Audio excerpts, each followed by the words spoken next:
की बात है। किसी जंगल में दो बकरियां रहती थी जिनका नाम प्रीति और अरुचि था। प्रीति स्वभाव में बहुत ही दयालु बकरी थी। वह अपने से छोटे जीवों की सदैव सहायता किया करती थी।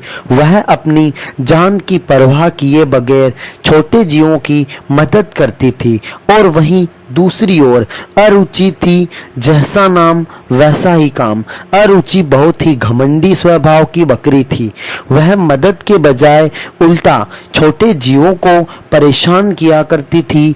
वह कभी किसी का खाना छीन लेती थी तो कभी किसी को तंग करती थी और इन कामों में उसे बड़ा मजा आता था। यही कारण था कि सभी जीव प्रीति को बहुत ही पसंद करते थे और अरुचि से नफरत। अरुचि जहां भी जाती उसे सदैव प्रीति की तारीफें ही सुनने को मिलती। इस कारण अरुचि को प्रीति से ऐसा होने लगी। प्रीति की प्रशंसा तो अरुचि की दिल में शूल की तरह चुभने लगी। अरुचि सोचने लगी, मुझे इस प्रीति को किसी भी तरह अपने रास्ते से हटाना पड़ेगा। अब इसकी प्रशंसा मुझसे बर्दाश्त नहीं होती, लेकिन मैं इसको अपने रास्ते से कैसे हटाऊं? तभी उसे उसी जंगल में रहने वाले दुष्यंत भेड़िए का ख्याल आया।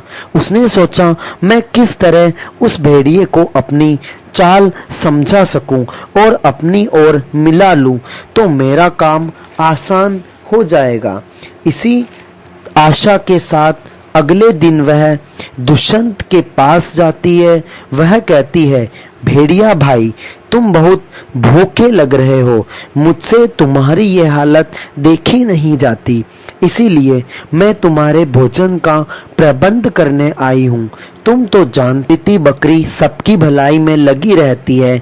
हम उसे किसी तरह धोखा देके अपने जाल में फंसा लेंगे, फिर तुम आराम से अपना शिकार बना लेना।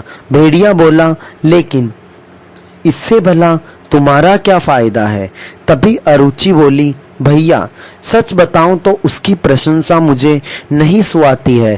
तभी भेड़िया बोला, बहन मैं चाहकर भी तुम्हारी मदद नहीं कर सकता। शायद तुम नहीं जानती कि जंगल के नए राजा बाघराजा ने उसकी अनुमति के बिना किसी भी जानवर के शिकार पर पाबंदी लगा रखी है। अगर किसी ने ऐसा दुस्साहस किया तो उसे बाघराजा नहीं छोड़ेगा। तभी अरुचि बोली, बस इतनी सी बात, यह तो बहुत आसान है। तुम बाघराजा के पास जाकर उसे बकरी के खिलाफ उकसा दो। वैसे भी तुम जंगल के महामंत्री हो।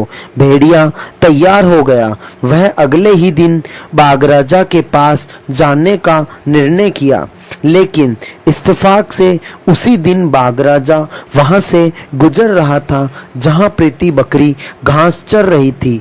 बकरी का ध्यान उस पर ना गया। तभी एक खरगोश प्रीति के पास आता है और कहता है, मौसी मेरी मदद कीजिए। यह बात सुनकर बाघराजा पास ही झाड़ियों में जाकर उनकी बातें ध्यान से सुनने लगा। खरगोश प्रीति से कहता है, मेरी मदद आपके सिवाय और कोई नहीं कर सकता है। तभी बकरी बोली, बताइए खरगोश भाई, क्या समस्या हो गई है? मैं तुम्हारी मदद करने का पूरा प्रयास करूंगी। तभी खरगोश बोला, मेरे बच्चे गाजर खा रहे थे। उन्होंने कई दिनों से इसकी जिद की थी। मैंने बड़ी मुश्किल से ढूंढकर उन्हें गाजर दी थी, परंतु ना जाने वहां कहां से वो जंगल की दुश्मन अरुचि बकरी आ गई और उसने मेरे बच्चों को सींग मारकर उसकी गाजर छीन ली। अब मेरे बच्चे रो रहे हैं, वह समझने को तैयार ही नहीं है। अब आप तो जानती हो, गाजर का खेत दूसरे जंगल में जहां शिकारी भेड़िया रहते हैं, भला वहां से मैं कैसे गाजर ला सकता हूँ? तभी बकरी बोली, आप निश्चिंत हो जाइए, चाहे मुझे अपने जान से हाथ धोना पड़े, पर मैं आपके लिए मैं वहां भी जाऊंगी। खरगोश के समझाने पर भी बकरी वहां चली जाती है और अपनी जान पर खेलकर वहां से गाजर लेकर खरगोश को देती है। खरगोश उसका धन्यवाद कहता है। घर लौट जाता है। यह सब बाघराजा देख रहा था। यह देखकर वह बाघराज कहता है, धन्य है ये प्रीति बकरी जो छोटे जीवों के लिए अपनी मौत की भी परवाह नहीं करती। मैंने इसका बहुत सुना था, आज देख भी लिया। इतना कहकर वह लौट जाता है। अगले दिन भेड़िया उसे कहता है कि प्रीति बकरी बहुत दुष्ट बकरी है, उसमें जंगल ने को बहुत परेशान कर रखा है। वह दिन भर अरुचि को परेशान करती है और उसका खाना छीन लेती है। यही नहीं, उल्टा उसे मारती है और छोटे जीवों को परेशान भी करती है। इतना सुनते ही बाघराज समझ गया कि यह आखिर क्या मामला है। उसने भेड़िए से पूछा, लेकिन तुम ये सूचना किसने दी? तभी वह बोला, महाराज, अरुचि मुझे यह शिकायत देने आई थी और मैं भी उसके साथ गया था। वह सच बोल रही थी। तभी बाघराज ने दोनों बकरियों को बुलाने को भेड़िए से कहा। जब दोनों बकरियां वहां पहुंची तो बाघराज बोला, तुम में से जो भी झूठ बोलेगा उसे सजाए मौत दी जाएगी। तभी अरुचि बोलने लगी, महाराज, इस प्रीति ने पूरे जंगल का जीना मुश्किल कर दिया है। यह सबको परेशान करती है। तभी सभी जंगल के छोटे जीव वहां आ जाते हैं और प्रीति का समर्थन करते हैं।